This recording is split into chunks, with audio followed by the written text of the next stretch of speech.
క్రీస్తు యేసు నామమున అందరికీ ఈ ఉదయకాల సమయమున శుభాభివందనములు తెలియజేసుకుంటున్నాను. ఈ దినం దేవుడు ప్రాముఖ్యమైనటువంటి సమయమును మనకిచ్చాడు. ఇట్టి ప్రాముఖ్యమైన సమయమును మనకిచ్చి శ్రేష్టమైన దినము, పరిశుద్ధ దినము, పునరుద్ధాన దినము, ఆదివారము మనకిచ్చి తన మందిరమునకు నడిపించుకున్నటువంటి దేవాతి దేవునికి కృతజ్ఞత స్తుతి స్తోత్రములు సమర్పించుకుంటూ సంఘములో ఉన్నటువంటి ప్రతి ఒక్కరికి కూడా ప్రభువైన యేసుక్రీస్తు నామములో శుభాభివందనములు తెలియజేసుకుంటున్నాను. చూడండి, ఈ దినమున దేవుడు మనందరితో మాట్లాడుతున్నారు. దేవుడు ఎవరి మాట వినడు. దేవుడు ఎవరి మాటలను వినడు. చూద్దాము పరిశుద్ధ లేఖనముల నుండి యోహాను శుభవార్త 9వ అధ్యాయము 31వ లేఖనాన్ని పరిశీలిద్దాం. దేవుడు పాపుల మనవి ఆలకింపడని ఎరుగుదము. ఎవడైనను భక్తుడై ఉండి ఆయన చిత్తము చొప్పున జరిగించిన ఎడల ఆయన వారి మనవిని ఆలకించును. చూడండి, ప్రాముఖ్యమైనటువంటి మాట. దేవుడు ఎవరి మాట వినడంటే పాపుల యొక్క మాటను వినడు, అస్సలు ఆలకించడు అని దేవుని వాక్యం సెలవిస్తూ ఉంది. అయితే ఇట్టి పాపులను రక్షించినటువంటి దేవాతి దేవుడు మరి అట్టి పాపులు మారు మనసు పొంది దేవునిలో పాప క్షమాపణ నిమిత్తమై మరి మారు మనసు పొంది రక్షణ భాగ్యమును పొందుకున్నటువంటి ప్రతి ఒక్కరూ కూడా దేవుని యందు భయభక్తులు కలిగిన వారై ఉండాలి. ఇట్టి దైవభక్తి ఎవరిలో అయితే ఉంటుందో అట్టి వారి మాటలనంట ఖచ్చితంగా దేవుడు ఆలకిస్తాడు. మరి పాప పరిహారార్థమై వచ్చినటువంటి దేవాతి దేవునిలో పాప క్షమాపణ పొందుకున్నటువంటి ప్రతి ఒక్కరూ కూడా ఇలా ఉన్నారా? లేరనే చెప్పాలి. అందుకే మరలా వారు పాపులైపోతున్నారు కనుక వారి మాట ఎన్నడూ కూడా దేవుడు ఇంకా ఆలకించను అని దేవుని వాక్యం సెలవిస్తుంది. అట్టి వారి మాటలను నేను ఎన్నడూ కూడా ఆలకింపను. ప్రియమైన దేవుని బిడ్డలారా, దేవుని వాక్యమే మనతో మాట్లాడుతూ ఉంది. మరి ఇట్టి దైవ భక్తుడైనటువంటి దేవుని యందు నమ్మక విశ్వాసము కలిగినటువంటి ప్రతి ఒక్కరి మాటను కూడా దేవుడు ఆలకిస్తాడట. మరి అట్టి వారిలో ఉన్నామా? మరి ఇంకా మనం పాపులలో ఉన్నామా? మనలను మా ఆత్మ పరిశీలన చేసుకోవాల్సిన అవసరము ఉంది. ఎందుకంటే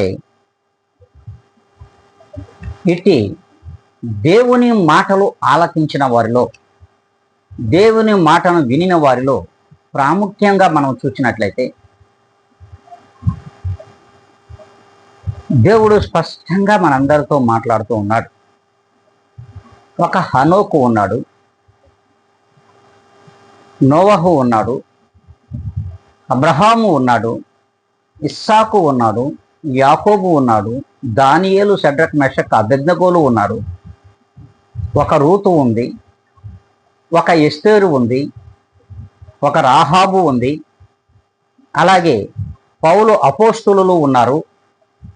ఇంకను అనేక మంది దేవుని విశ్వసించి దేవుని మార్గమును నడిచి దేవుని మాట విని ఎందుకు ఎక్కడకు అనకుండా ఆయన మాట చొప్పున జరిగించిన ప్రతి ఒక్కరూ మరి దేవుని యందు భయభక్తులు కలిగిన వారే.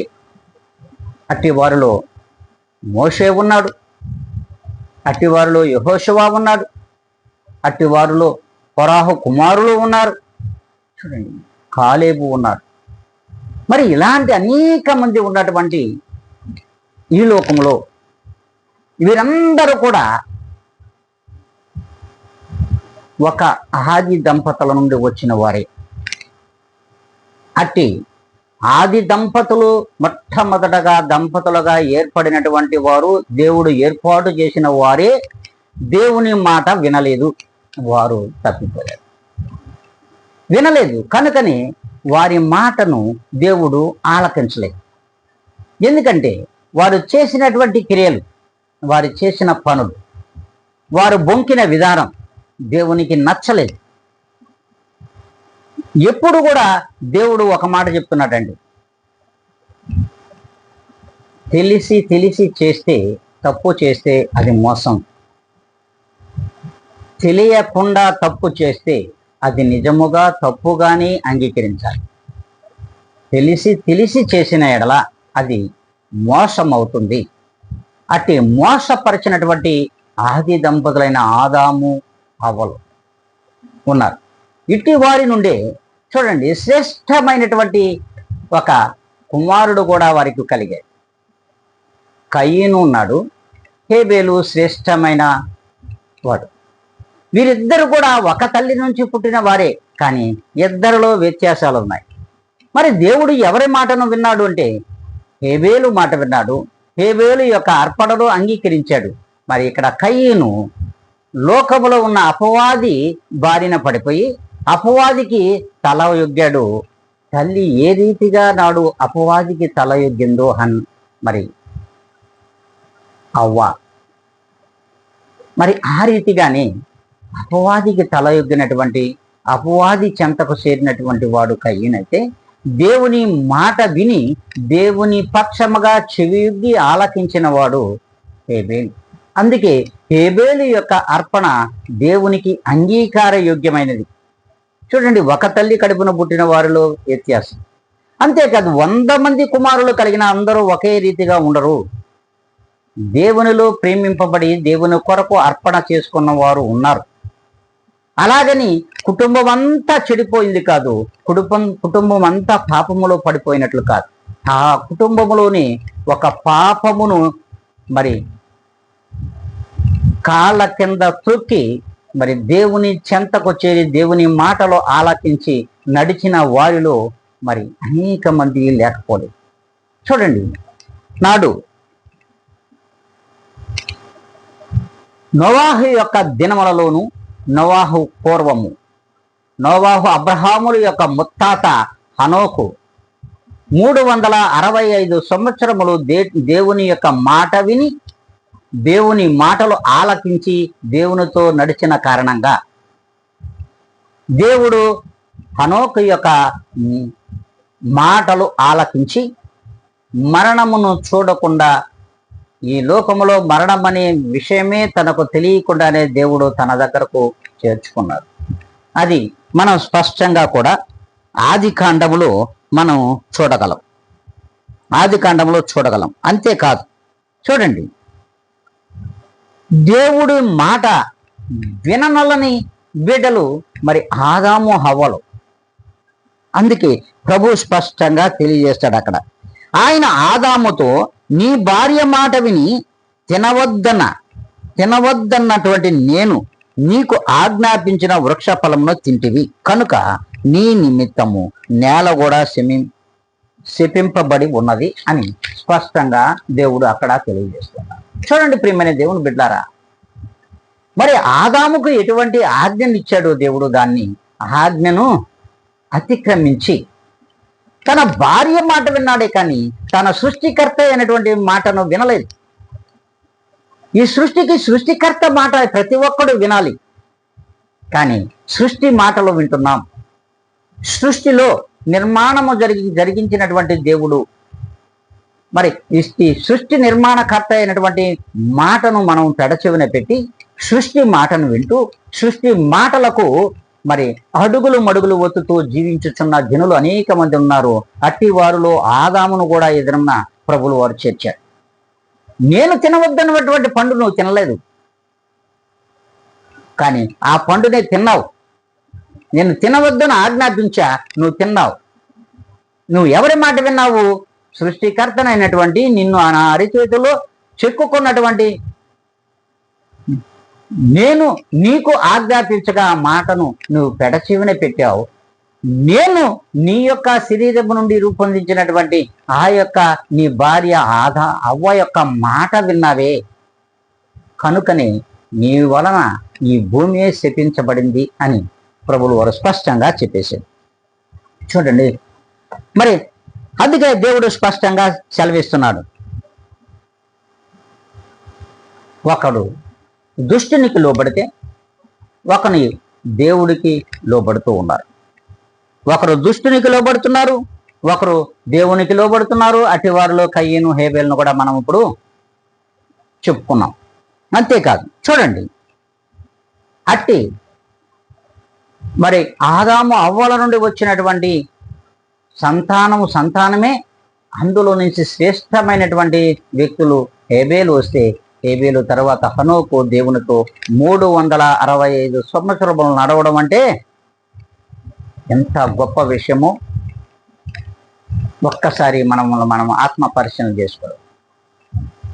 మరి ఇప్పుడు మనము ప్రత్యేకంగా పాపుల యొక్క మాట దేవుడు వినడు. అందులో కయ్యను చూశాం, అందులో ఆదామును చూశాం, అవ్వను చూశాం. కానీ అట్టి వారి నుండి వచ్చినటువంటి హేబేలును చూస్తున్నాం, దేవుని మాటలు విన్నవారిని. ఇట్టి వారి మాటలు దేవుడు విన్నాడు. హనోకు యొక్క మాటలు దేవుడు విన్నాడు. 365 సంవత్సరముల తర్వాత మరణం అనేది ఈ లోకంలో చూడకుండానే దేవుని దగ్గరకు కొనుక్కోబడినటువంటి బిడ్డగా మనం స్పష్టంగా మన యొక్క పితరులను గమనిస్తూ ఉన్నాం. చూడండి ప్రియమైన దేవుని బిడ్డలారా, అంతేకాదు ఆ శ్రేష్టమైనటువంటి మాటలను కూడా హనోకుకు సంబంధించినటువంటి మాటలు మరి ఆదికాండము 5వ అధ్యాయం 23-24లో స్పష్టంగా మనము చూడగలం. మరి చూడండి, అక్కడే స్పష్టంగా సెలవిస్తున్నాను. హనోకు దినములన్నీ 365 ఏండ్లు. హనోకు దేవునితో నడిచిన తరువాత దేవుడు తనను తీసుకొని పోయెను, కనుక అతడు భూమి మీద లేకపోయెను. చూడండి, దేవుని మాటలు విన్నటువంటి హనోకు యొక్క మాటలు దేవుడు ఆలకించడం మనం ప్రత్యేకంగా గమనిస్తున్నాం. ప్రియమైన దేవుని బిడ్డలారా, మనం వింటున్నామా? ఒక్కసారి ఆలోచించాలి. వింటున్నామా? వింటున్నట్టు నటిస్తున్నామా?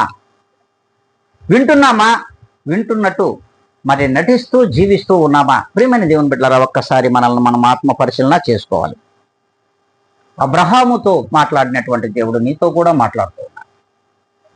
హనోకును కొనుపోయినటువంటి దేవాతి దేవుడు ఈ నిజమున నీతో మాట్లాడుతూ ఉన్నాడు. చూడండి, అబ్రహాముతో కూడా మాట్లాడాడు. అబ్రహాముతో మాట్లాడినటువంటి దినములను మనం జ్ఞాపకం చేసుకుంటే, చూడండి, అబ్రహాము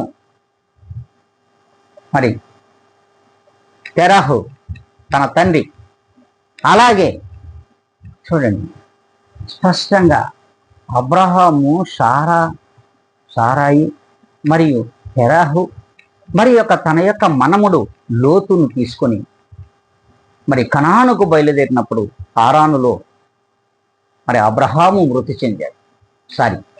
తెరాహు మృతి చెందాడు.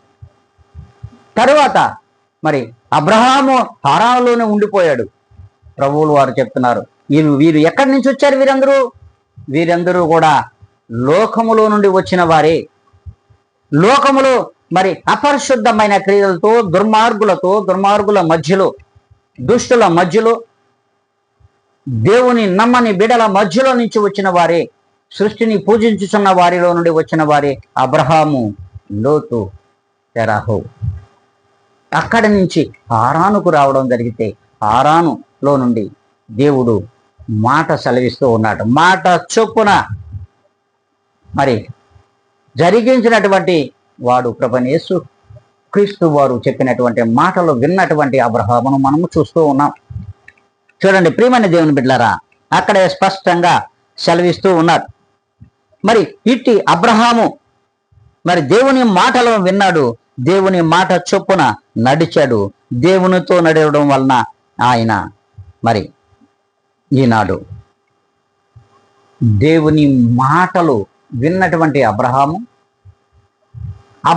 యొక్క మాటలు దేవుడు విన్నాడు, దేవుడు ఆలకించాడు. ప్రియమైన దేవుని బిడ్డారా, నువ్వు దేవునికి ఇష్టడుగా ఉన్నావా? దేవునికి కష్టము కలిగించేవాడిగా ఉన్నావా? అలా ఉంటే కష్టము కలిగించేవాడివైతే నీ యొక్క మాటలు దేవుడు వినడు. దేవునికి ఆయాసకరమైన జీవితం నీలో ఉందా? ఒక్కసారి నువ్వు ఆత్మ పరిశీలన చేసుకో. అలాంటి నీ మాటలు దేవుడు వినడు, ఆలకించాడు. అందుకే దేవుని మాట చొప్పున దేవుని ఉపదేశమును అంగీకరించే వాడిగా నువ్వు ఉన్నట్లయితే దేవునికి నమ్మకస్తుడుగా జీవిస్తావు. దేవునిలో విశ్వాస సహితమైన జీవితం నీలో ఉంటుంది. ప్రియమైన దేవుని బిడ్డలారా, స్పష్టంగా అబ్రహాము ఎలా విన్నాడో కూడా ఇక్కడ పరిశుద్ధ గ్రంథం తెలియజేస్తూ ఉంది. ఆదికాండము 12వ అధ్యాయము 1 నుండి 2 వరకు చూసినట్లయితే, దేవుడు నీవు లేచి నీ దేశము నుండి, నీ బంధువుల నుండి, నీ తండ్రి ఇంటి నుండి బయలుదేరి నేను నీకు చూపించు దేశమునకు వెళ్ళుము. నిన్ను గొప్ప జనముగా చేసి నిన్ను ఆశీర్వదించి నీ నామమును గొప్ప చేయుదును. నీవు ఆశీర్వాదకరముగా ఉండు. నీవు లేచి నీ దేశము నుండి, నీ బంధువుల నుండి, నీ తండ్రి ఇంటి నుండి నేను చెప్పు నీ దేశమునకు బయలుదేరము. నిన్ను గొప్ప జనముగా చేయుదును, నిన్ను నేను ఆశీర్వదించదును అని స్పష్టంగా తెలియజేస్తాను. చూడండి, ఎందుకని అడగల? ప్రియమైన దేవుని బిడ్డలారా, ఎక్కడికని అడగల, నేను ఏమి చెయ్యాలి అని అడగల. సమస్తమును విడిచిపెట్టాడు. తనకున్నటువంటి సమస్తమైన ఆస్తిని విడిచి, అంతస్తును విడిచి, తనకున్నటువంటి సమస్తమైన ఐశ్వర్యమును విడిచి దేవుడు మాట విని దేవుడు చెప్పినటువంటి విధానముగానే నడిచాడు, లేచాడు, బయలుదేరాడు, వెళ్ళాడు. ఏమని దేవుని బిడ్డ, నువ్వు అలా ఉన్నావా? అబ్రహాము వలె దేవుని మాటకు చెవియొగ్గేవాడిగా ఉన్నావా? ఒక్కసారి నిన్ను నువ్వుగా ఆత్మ పరిశీలన చేసుకోవాల్సిన అవసరము, నిన్ను నువ్వుగా శోధించుకోవాల్సిన అవసరం కూడా ఉంది. ప్రియమైన దేవుని బిడ్డలారా, మనమైతే 1,00,000 ప్రశ్నలు వేసుకుంటాం. ఎందుకు వెళ్ళాలి?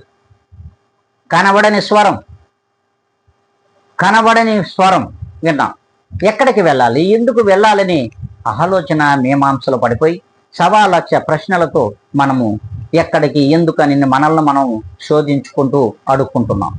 ప్రియమైన దేవుని బిడ్డలారా, లోకపరమైనటువంటి శోధన నీకు వద్దు. దేవునిలో నిన్ను నువ్వు శోధించుకుంటే ఖచ్చితంగా దేవుని మాటలు నీవు ఆలకిస్తావు, నీ మాటలో దేవుడు ఆలకిస్తాడు. ప్రియమైన దేవుని బిడ్డలారా, ఇక్కడే స్పష్టంగా తెలియజేస్తుంది, నీ భయము నీ భక్తి, నీవు భయము గల భక్తి గల వాడివైతే ఖచ్చితంగా మరి నీలో విశ్వాసం అనంతముగా ఉంటుంది. నువ్వు భయము కలిగి దేవుని యందు భయభక్తులు కలిగి జీవించినట్లయితే నీ విశ్వాసము అనంతముగా నీలో ఉంటుందంట. నీ నమ్మకమే నిన్ను నీతిమంతుడుగా, నీ నమ్మకమే నిన్ను నీతిమంతుడుగా నడిపిస్తుంది. యథార్థవంతుడుగా ఈ లోకమునకు సత్యమునకు దగ్గర చేస్తుంది.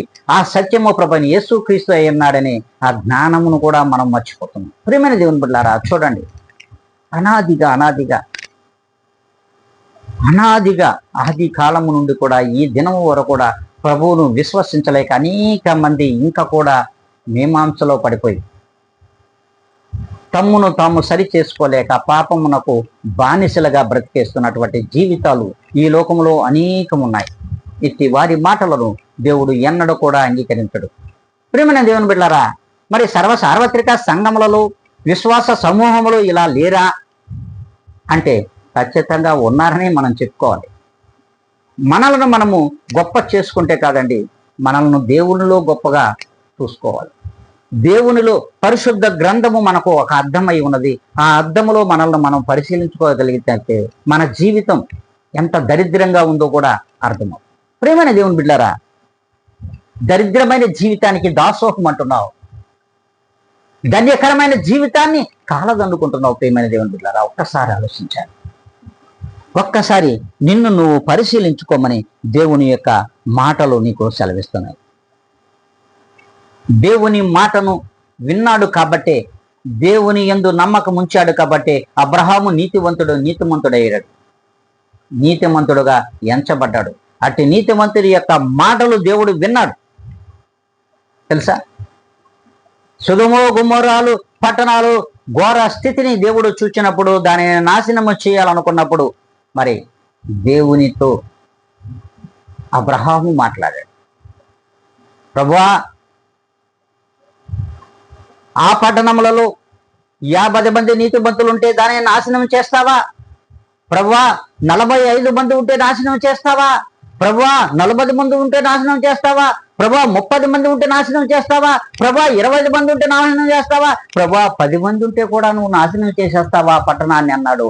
చూడండి, తన యొక్క కడుపు తీపి, తన యొక్క తమ్ముని యొక్క కుమారుడు, తన కుటుంబము, కుమారుని యొక్క కుటుంబము సొదొమ గొమొర్రా పట్టణాలలో ఉందని, తన యొక్క రక్తము మీద ఎంత తీపితో మరి ప్రభువులు వారిని బ్రతిములాడుకుంటున్నాడో కూడా పరిశుద్ధ గ్రంథం స్పష్టంగా సెలవిస్తుంది.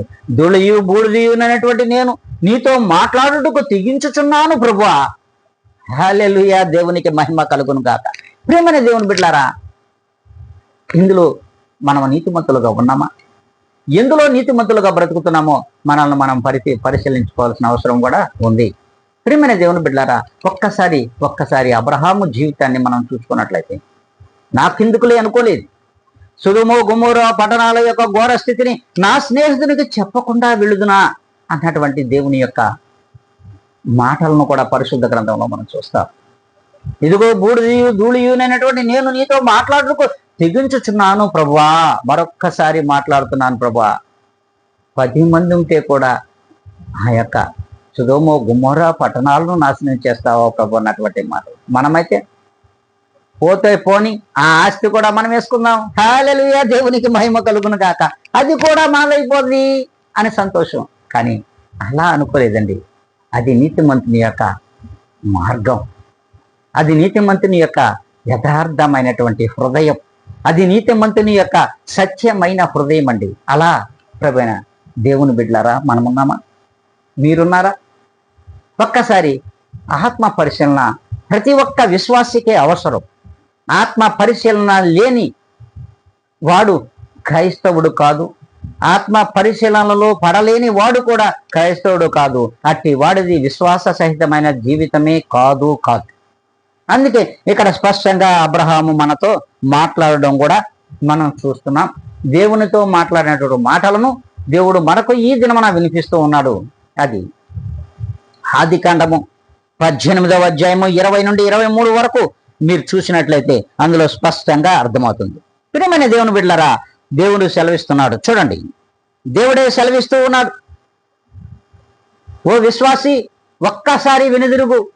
దేవుడు ఏం చెప్తున్నాడో నీవు చెవియొగ్గి ఆలకించు. ప్రియమైన విశ్వాసి, నీవు చెవియొగ్గి ఆలకించమని దేవుడు సెలవిస్తున్నటువంటి ఈ మాటలు మనం వింటున్నామా? ఒక్కసారి ఆత్మ పరిశీలన చేసుకోవాలి. శ్రేష్టమైన దినం ఆదివార దినం ఆయన మందిరంలో ఉండాలి, ఆయనతో ఉండాలి, ఆయన మాటలు వినాలి, ఆయన మాటలు చెవి యొగ్గాలి, ఆయన మాటలు ఆలకించి మన హృదయంలో వాటి అంగీకార బోధ్యం ముద్ర వేసుకోవాలని ఆలోచన ఏ ఒక్కరికి లేదు. ఆదివారం వస్తుంది, మందిరంలోకి వెళ్ళిపోదాం, అందరూ చూస్తుండగా ఎందుకు మందిరానికి వెళ్తున్నాం? ఎందుకు మందిరానికి ఆయన యొక్క పరిశుద్ధ గ్రంథమును ఆయనను మోసుకుంటూ వెళుతున్నామంటే ఒక్కసారి సమాధానం లేని జీవితాలు. ఎందుకు వెళుతున్నామో అనే ప్రశ్న మనం వేసుకుంటే సమాధానం లేని జీవితాలు దేవునిలో కనిపిస్తూ ఉన్నాయి. ప్రియమైన దేవుని బిడ్డలారా, ఒక్కసారి మనలను మనము శోధించుకోవాలి. అందుకే ప్రభు అంటాడు, నీవు మందిరమునకు పోవునప్పుడు వచ్చినప్పుడు నీ ప్రవర్తన జాగ్రత్తగా ఉండవలెను. మందిరంలో కూర్చున్నప్పుడు దేవుని మాటల మీద ధ్యాస ఉంచవలెను, ఆలకింపవలెను. నీవు దేవుని మాటలు ఏనాడైతే ఆలకిస్తావో అప్పుడు దేవుడు నీ మాటలను ఆలకిస్తాడు. లేకపోతే నీ మాటలు దేవుడు వినడు. ప్రియమైన దేవుని బిడ్డలారా, స్పష్టంగా దేవుని వాక్యం సెలవిస్తుంది. చూడండి, మలాకీ గ్రంథంలో నుండి 3వ అధ్యాయము 16-18 లేఖనాలు మనం చదువుకున్నట్లయితే, దేవుని యందు భయభక్తులు గలవారు ఒకరితో ఒకరు మాట్లాడుకొనుచుండగా దేవుడు చెవియొగ్గి ఆలకించును. అప్పుడు నీతి గలవారెవరు, దుర్మార్గులెవరు, దేవుని సేవించు వారెవరో మీరే కనుగొందురు. హల్లెలూయా, దేవునికి మహిమ కలుగును గాక. చూడండి, దేవుని యందు భయభక్తులు కలిగిన వారు ఒకరితో ఒకరు మాట్లాడుకొనుచుండగా దేవుడు చెవియొగ్గి వారి మాటలు ఆలకించును. ఎక్కడైతే ఇద్దరు ముగ్గురు కూడి నా నామాన్ని స్మరించుతున్నారో వారి మధ్యలో నేను ఉన్నాను అని ప్రభువైన యేసుక్రీస్తు వారు స్పష్టంగా క్రొత్త నిబంధనలు మనకు చెప్తున్నారు. మరి ఈ దినం ప్రభువైన యేసుక్రీస్తు వారి అంటున్నారు, దేవుని యందు భయభక్తులు కలిగిన వారు ఇద్దరు ఎక్కడైతే మాట్లాడుకుంటున్నారో అట్టి వారి మాటలను, ఒకరితో ఒకరు మాట్లాడుకున్నటువంటి దేవుని యొక్క మాటలను దేవుడు చెవియొగ్గి ఆలకిస్తాడు. అట్టి వారిలో నీతిమంతులు ఎవరు, దుర్మార్గులు ఎవరు, అలాగే దేవుని సేవించు వారెవరు మీరే కనుక్కుంటారు. మాటలను బట్టి మన ప్రవర్తనను చూడగలిగినటువంటి దేవుడు, మన హృదయమును తొంగి చూస్తున్నటువంటి దేవుడు, ఆ తొంగి చూస్తున్నటువంటి ఆ హృదయమును మరి ఉన్నటువంటి నీ ఆలోచనలు సమస్తము ఆయనకు తెలుసు. మరి నువ్వు యథార్థంగా ఉన్నావా ప్రియమైన దేవుని బిడ్డ? నీతిమంతుడుగా ఉన్నావా ప్రియమైన దేవుని బిడ్డ? దుర్మార్గుడుగా ఉన్నావా? అందుకే దుష్టులు ఎవరో, నీతిమంతులు ఎవరో, దేవుని సేవకులు ఎవరో, సేవించు వారెవరో స్పష్టంగా మీరు కనుక్కుంటారు అని దేవుని వాక్యం సెలవిస్తుంది. అంటే సమస్తమును దేవునికి మనము సమాధానము చెప్పవలసిన అవసరం ఉంది. అందుకే దేవుడు స్పష్టంగా సెలవిస్తూ ఉన్నాడు. చూడండి, నీ జీవితంలో నీవు నీతిగా యథార్థముగా దేవుని సేవించినట్లయితే ఖచ్చితంగా దేవుడు నిన్ను ఆదరిస్తాడు, హక్కును చేర్చుకుంటాడు, నీ మాటలు దేవుడు వింటాడు. అలా లేని నాడు నీ మాట ఎన్నడూ కూడా దేవుడు వినడు. ప్రియమైన దేవుని బిడ్డలారా, కీర్తనకారుడు కూడా మనకు ఒక మాట చెప్తాడు. చూడండి, ఆయన స్పష్టంగా సెలవిస్తాడు.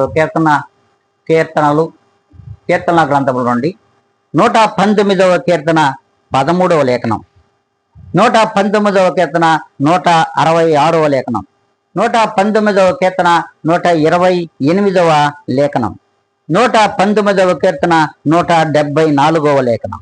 ఈ 5 లేఖనాలలో దేవుడు మనతో మాట్లాడుతున్నాడు.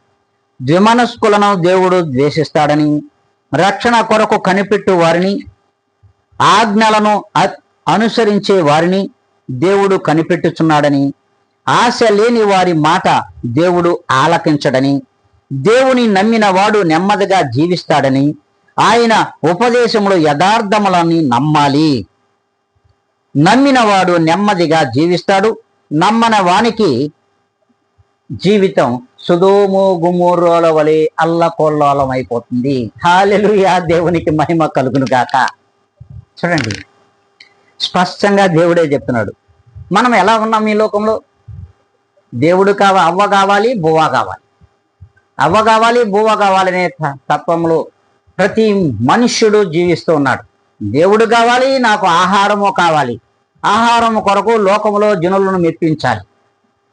మెప్పించినటువంటి వారి నుండి మెప్పు పొందుకొని కడుపు నిండగా కుక్కలు భోంచేసినట్లుగా భోంచేయాలి. ప్రియమైన దేవుని బిడ్డలారా, ఇది దేవుడు అడగడం లేదు. ఇటు జీవితాన్ని దేవుడు అంగీకరించడు. కుక్కలు అతురు పడినట్లుగా అని పరిశుద్ధ గ్రంథంలో వ్రాయబడింది, యెషయా గ్రంథంలో. ఒక్కసారి మనలను మనం ఆత్మ పరిశీలన చేసుకున్నట్లయితే ద్విమనస్కులైనటువంటి వారిని దేవుడు ద్వేషిస్తాడు. 2 మనసులు కలిగి ఏనాడు కూడా దేవునిలో జీవించడం సులభం కాదు. అంతేకాదు, రక్షణ కొరకు కనిపెట్టు వారిగా నువ్వు ఉండాలి. నీతి కొరకు నీతిని అన్వేషించి బ్రతికే వాడిగా నువ్వు ఉండాలి. ఆజ్ఞలను అనుసరించి దేవునిని కనిపెట్టుకుని ఉండాలి. ఆశ లేని వారి మాటలు ఈ లోకములో దేవుడు ఆలకించడు. దేవుని యందు ఆశ ఎవరికైతే ఉంటుందో, దేవునిలో ఆశ కలిగి ఎప్పుడైతే జీవిస్తావో అట్టి ఆశ కలిగిన వారిని దేవుడు తృప్తిపరుస్తాడని దేవుని వాక్యం సెలవిస్తూ ఉంది. దేవుని నమ్మిన వాడు మాత్రమే నెమ్మదిగా ఈ లోకంలో బ్రతుకుతాడు. దేవుని నమ్మని వాని యొక్క జీవితం సొదొమ గొమొర్రాలు ఏ రీతిగా కాలిపోతుండగా అల్లకల్లోలముగా జనులు కేకల పెట్టి ఏడ్చారు, ఆ స్థితి ఈ లోకంలో దేవుని నమ్మని వానికి కలుగుతుంది. అందుకే ప్రభు అంటున్నాడు, నమ్మిన వానికి రక్షణ, నమ్మని వానికి శిక్ష. ప్రియమైన దేవుని బిడ్డలారా, ప్రత్యేకంగా మనం అర్థం చేసుకోవాలి. ఇటు అల్లకల్లోలమైన జీవితంలోకి నువ్వు దాసోహం అంటావా? దేవుని నమ్మి నీవు సురక్షితంగా జీవిస్తావు? ఒక్కసారి నువ్వు ఆత్మ పరిశీలన చేసుకోవాలి. ప్రియమైన దేవుని బిడ్డలారా, చివరిగా మరి దేవుడు స్పష్టంగా మాట్లాడుతున్నాడు. సామెతల గ్రంథము 1వ అధ్యాయము 33వ లేఖనం. నా ఉపదేశమును అంగీకరించేవాడు సురక్షితముగా నివసించును, వాడు కీడు వచ్చునన్న భయము లేకుండా నెమ్మదిగా ఉండును, అంగీకరించని వారు నశించుదురు గాక. ఏమైనా దేవుడు స్పష్టంగానే దేవుడు చెప్తున్నాడు. చూడండి, నా ఉపదేశమును అంగీకరించేవాడు సురక్షితంగా నివసిస్తాడు. దేవుని యొక్క ఉపదేశమును, పరిశుద్ధ గ్రంథములోని మాటలను ఎవడైతే చెవియొగ్గి ఆలకిస్తాడో అట్టి వారు సురక్షితముగా నివసిస్తారు. చూచి ఇట్టని వేస్తారే, అట్టటోళ్ళను కూడా దేవుడు అలాగే ఎత్తి అతని అగ్నిగుండంలో పడేస్తాడు. నువ్వు విను, చూసిన వాడివి, మరి వాక్యమును చూస్తున్న వాడివి, వినగలిగినటువంటి చెవులు నీకు కావాలి, ఆలకించగలిగినటువంటి నీ యొక్క మరి హృదయం ఉండాలి. ఆలకించగలుగుతున్నావా? వినగలిగినటువంటి చెవులు నువ్వు పెట్టి ఉన్నటువంటి నీవు, చూడగలిగినటువంటి కనులు ఇచ్చినటువంటి దేవుణ్ణి మరి నువ్వు చూస్తున్నావా? ఆయన మాటలు వింటున్నావా? ఆలకిస్తున్నావా? ఆలకిస్తే నువ్వు సురక్షితంగా జీవిస్తావు. అట్టివాడు కీడు వస్తుంది అన్నా కూడా ఎవ్వడు కూడా భయపడడు. ఎందుకంటే ఆ కీడు దేవుని వలనే ఈ లోకంలోనికి వస్తుంది. ఆ కీడును దేవుడే జయింపచేస్తాడు. దేవునికి తెలియకుండా ఈ లోకంలోనికి ఎట్టి కీడు కూడా రాదు, నీ కుటుంబంలోకి రాదు, నీకును రాదు. కనుకనే దేవునికి తెలియకుండా ఏ కీడు రాదు. కాబట్టి దేవుని యొక్క ఉపదేశమును అంగీకరించిన వాడికి నెమ్మదిని దేవుడు కలిగి చేస్తాడు, సురక్షితమైన జీవితాన్ని దేవుడు ఇస్తాడు. కీడు వస్తుంది అన్న భయమే వారిలో ఉండదు. అట్టి వారిని నెమ్మదిగా ఉంటారంట. అట్టి వారు దేవుని మాటలకు చెవి ఎగ్గినవాడు, ఆలకించిన వారు నెమ్మది కలిగి ఈ లోకంలో జీవిస్తారు. అట్టి దేవుని మాటలో అంగీకరించిన వారు ఈ లోకములోనే నశించిపోదురుగాక. ఆమెన్.